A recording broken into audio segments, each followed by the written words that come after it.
Assalamualaikum semua, Kak Ju bersama GLP Cikgu Nur Syidah yang bersama dengan Forever sejak 2015. Alhamdulillah. Hari ni Cikgu Syidah, kalau dia asal Cikgu Syidah, Pak Yit dia first commission dia. Jual selimut Dah sekolah part time, jual selimut. Alhamdulillah Cikgu Syidah dah capai apa yang Kak Ju capai 4 tahun yang lepas.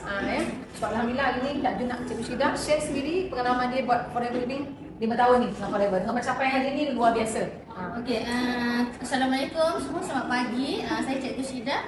Mula buat Forever 2015 macam IJLK cakap RM4 dia. Memang saya tak sangka lah saya boleh pergi sampai JLT ni, memang tak sangka, tak pernah sangka pun sebab mula-mula join pun saya rasa macam tak susah tau. Tapi bila saya dah mula buat, saya rasa okey, senang je. Kita buat kerja benda yang sama. Apa yang kita buat 2015 tu kita masih lagi buat sampai sekarang, benda yang sama. Dan bila saya part time ni, walaupun saya cikgu balik pukul 5 setiap hari, balik pukul 5, kadang-kadang pukul 3 setiap hari. Masa yang saya ambil untuk buat Forever pun sehari tak lama, dalam sejam lebih. Untuk protein, untuk ambil order, untuk segi semua.